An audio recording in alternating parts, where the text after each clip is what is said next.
আওয়ামী লীগের সর্বশেষ আশার প্রদীপটাও ভুকুত কইরা নিভে গেছে। জামাত ছাড়া আওয়ামী লীগের আর কোনো উপায় নেই। জামাতের কাঁধে ভর কইরা যদি কখনো পারে বাংলাদেশে তারা আবারও আসবে। আপনাদের কাছে একটা প্রশ্ন করি, জামাত কি কখনো আওয়ামী লীগকে বাংলাদেশে নিয়ে আসার রাস্তা তৈরি করে দিবে? আপনারা কি মনে করছেন? আপনারা জানাবেন। তার আগে বলি, আওয়ামী লীগের আশার প্রদীপ কিভাবে নিভে গেল। রাগ করেন না, আমি প্রমাণ দিতাছি। অনেকে আবার রাগটা করেন, তো একটু রাগ কম করে করেন, প্রমাণ ছাড়া তো আপনারা বিশ্বাস করেন না। আমি প্রমাণ দিতাছি।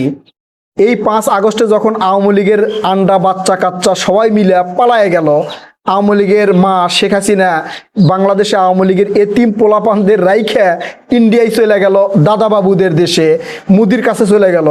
সেখানে যাওয়ার পরে বাংলাদেশের আওয়ামী লীগ, পালাতক আওয়ামী লীগ এবং শেখ হাসিনা মনে করলো নরেন্দ্র মোদী ডাক্তার ইউনূসকে চাপে ফালাইয়া বাংলাদেশে আবারও আওয়ামী লীগের রাজনীতি করার সুযোগ দিবে। শেখ হাসিনা বাংলাদেশে আসবে, আবারও আওয়ামী লীগ আনন্দ উল্লাসে রাজনীতি করবে। নরেন্দ্র মোদী যখন ডক্টর ইউনূসের সাথে বৈঠক করলো বিদেশের মাটিতে, তারপরে আওয়ামী লীগ একটু চুপসে গেল। কিরে, নরেন্দ্র মোদী ইউনূসের সাথে বৈঠক করলো, আওয়ামী লীগ নিয়ে কোনো কথা হলো না, কারণ কি? তারপরে এই আওয়ামী লীগের নেতাকর্মীরা নরেন্দ্র মোদীর আশা ছাইরা দিল। তারপরে তারা আমেরিকার নির্বাচনের দিকে হা কইরা তাইকা থাকলো। চিন্তা করলো বারাক ওবামার পতন ঘটবে, ডোনাল্ড ট্রাম্প ক্ষমতায় বসবে। ডোনাল্ড ট্রাম্প যেহেতু নরেন্দ্র মোদীর বন্ধু, মানে ডোনাল্ড ট্রাম্প কিন্তু একবার বলছিল যে নরেন্দ্র মোদী আমার বন্ধু, পরবর্তীতে বাঁশ দিছে, সেটাও বলতেছি। নরেন্দ্র মোদী ডোনাল্ড ট্রাম্পের সাথে যোগাযোগ কইরা, ঘুটু কইরা বাংলাদেশ সরকারকে চাপে রাইখা আবারও আওয়ামী লীগকে বাংলাদেশে রাজনীতি করার সুযোগ করে দিবে।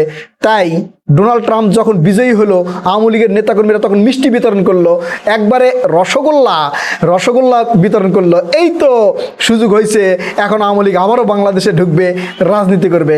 ডোনাল্ড ট্রাম্প আওয়ামী লীগের সে আশাই একবারে সাইড হেলে দিছে। কোনোভাবে আওয়ামী লীগ নিয়ে কোনো কথাই বলতে পারেননি ডোনাল্ড ট্রাম্পের কাছে নরেন্দ্র মোদী। উল্টা নরেন্দ্র মোদীকে পাশে বসায় রাখে ডোনাল্ড ট্রাম্প বলছে, এই মোদীর চেহারা দেবদূতের মতো হলেও সে একজন কিলার। বুঝতে পারছেন তো? তারপরে আওয়ামী লীগ আর কি করবে? তখন বাংলাদেশের নির্বাচনের একটা ডেট ঘোষণা হলো, 12 ফেব্রুয়ারি 2026 বাংলাদেশের জাতীয় সংসদ নির্বাচন হবে। এই নির্বাচনের আগে বিএনপির নেতারা বিভিন্ন ধরনের কথা বলা শুরু করলো। তারা বলল যে আওয়ামী লীগের নিরপরাধ ব্যক্তি যারা আছে তারা বাংলাদেশে রাজনীতি করতে পারবে। আবার বিএনপির মহাসচিব মির্জা ফখরুল ইসলাম আলমগীর বললেন যে আমরা যদি ক্ষমতায় যাই, আওয়ামী লীগের নেতাকর্মীদের উপরে যদি হয়রানিমূলক কোনো মামলা দেওয়া থাকে সব মামলা প্রত্যাহার করে নিব। আওয়ামী লীগ মহলে তখন আনন্দের বন্যা বয়ে গেল। বিএনপি যদি ক্ষমতায় আসে আমরা আবারও বাংলাদেশে ঢুকে রাজনীতি করব। নির্বাচন হয়ে গেল, তারেক রহমানের ম্যাজিকে আবারও বিএনপি সরকার ক্ষমতায় বসলো। ক্ষমতায় বসার পরে এখন এক এক করে আশার প্রদীপ নিভে যাচ্ছে আওয়ামী লীগের। কোন কোন প্রদীপ নিভে গেল আপনাদেরকে একটু বিস্তারিত বলি। আওয়ামী লীগ মনে করছিল বিএনপি সরকার ক্ষমতায় বসলে শেখ হাসিনার অপকর্ম সব মাফ করে দিয়ে আওয়ামী লীগকে আবারও রাজনীতি করার সুযোগ করে দিবে। কিন্তু পার্লামেন্টে আওয়ামী লীগের রাজনীতি আইনিভাবে নিষিদ্ধ করা হলো, নিষিদ্ধ ঘোষিত সংগঠন হিসাবে আখ্যা দেওয়া হলো।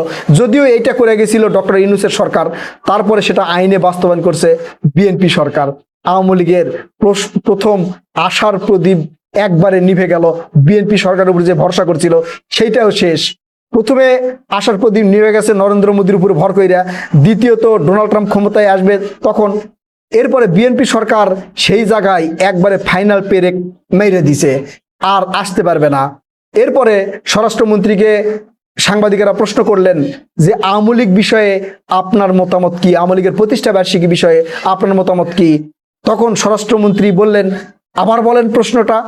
সাংবাদিক তার প্রশ্ন ঘুরে নিয়ে বলল, নিষিদ্ধ ঘোষিত সংগঠন আওয়ামী লীগের প্রতিষ্ঠা বার্ষিকী সম্পর্কে আপনার মতামত কি?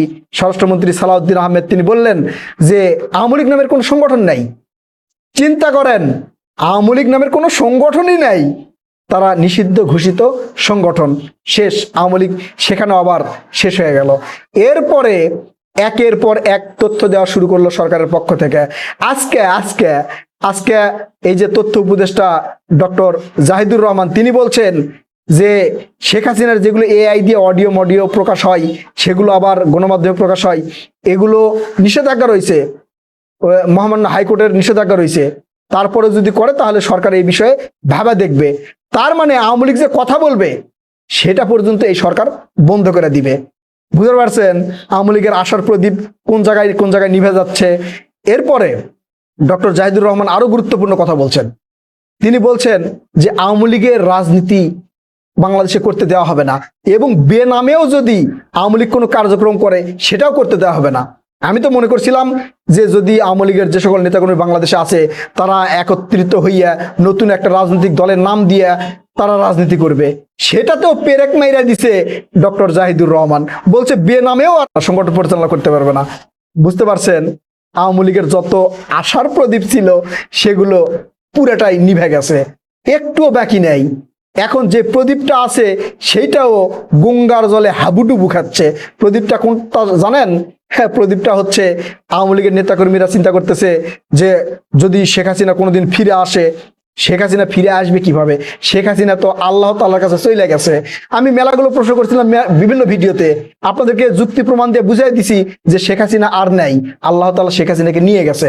শেখ হাসিনা যদি থাকতো সজীব ওয়াজেদ জয় শেখ হাসিনার সাথে দেখা করতে পারতো, এই যে শেখ রেহেনা এবং পুতুল এরাও শেখ হাসিনার সাথে দেখা করতে পারতো, দেখা করতে পারতেছে না। তার মানে সে যদি থাকতো তাহলেই দেখা করতে পারতো। এই দুনিয়াতে নেই, আল্লাহ তাআলা তাকে নিয়ে গেছে। এখন এটার সর্বশেষ দেখার অপেক্ষায় আছে বাংলাদেশে রেখে যাওয়া শেখ হাসিনার এতিম কিছু পোলাপান। তারা বলতেছে না, এটা সত্য নয়। এটা যদি সত্য না হয়ে থাকে ভারতের মিডিয়াতে ইমেইলের মাধ্যমে কেন সাক্ষাৎকার দিতে হচ্ছে? বিশেষ ইমেইলের মাধ্যমে। ভারতের সবচেয়ে প্রভাবশালী মিডিয়া হচ্ছে এনডিটিভি। এনডিটিভিও বলতেছে শেখ হাসিনার সাথে ইমেইলে সাক্ষাৎকার গ্রহণ করা হয়েছে। কেন? আপনার সরাসরি শেখ হাসিনার কাছে যান, লাইভ কইরা দেখান যে শেখ হাসিনা এখন পর্যন্ত নিঃশ্বাস নিচ্ছে, দেখান। পারেন নাই। শেখ হাসিনা ভারতের সামরিক এক হাসপাতালে মমি হয়ে আছে, তার জানাজা পর্যন্ত হয় নাই। আবার হিন্দুদের নিয়মে সৎকারও হয় নাই, মমি হয়ে আছে। যেভাবে মমি হয়ে আছে ফেরাউন, ঠিক সেভাবে মমি করে রাখা হয়েছে শেখ হাসিনাকে। এবং এটা নিয়ে দাদাবাবুর দেশেরা বাংলাদেশে একটু রাজনীতি করার চিন্তা ভাবনা করতেছে। কারণ শেখ হাসিনা যে এই দুনিয়াতে নাই, এইটা যদি ফ্লাশ করে তাহলে বাংলাদেশে আওয়ামী লীগের যে সকল নেতাকর্মীরা আছে তারা হতাশ হয়ে যাবে। তারা যে আশা নিয়ে এখন পর্যন্ত আছে সে আশা ভঙ্গ হয়ে যাবে। তখন তো আর ওই দাদাবাবুদের কথা বাংলাদেশের আওয়ামী লীগের নেতাকর্মীরা শুনবে না। এখন যেমন এই ছোট ছোট ছেলে মেয়েদেরকে এই ফুটবল কিনে দেওয়ার কথা বইলা, জার্সি কিনে দেওয়ার কথা বইলা, একটা ব্যানার ধরায় দিয়ে মানে একটু মিটিং মিছিল করার চিন্তা ভাবনা করতেছে, ভবিষ্যতে এটাও পারবে না। আবার বাংলাদেশে একটা পরিকল্পনা করে অস্থিতিশীল করার চেষ্টা করবে যে দাদাবাবুর দেশেরা, সেটাও পারবে না। শেখ হাসিনার এই ঘটনা যদি ফাঁস হয়, এই জন্য তারা ফাঁসও করতেছে না। বুঝতে পারছেন? শেখ হাসিনা শুধু না, আওয়ামী লীগের কফিনে শেষ প্যারাক ঢুকে গেছে। ইনশাল্লাহ বাংলাদেশ জিন্দাবাদ। কথা হবে নতুন ভিডিওতে। আল্লাহ হাফেজ।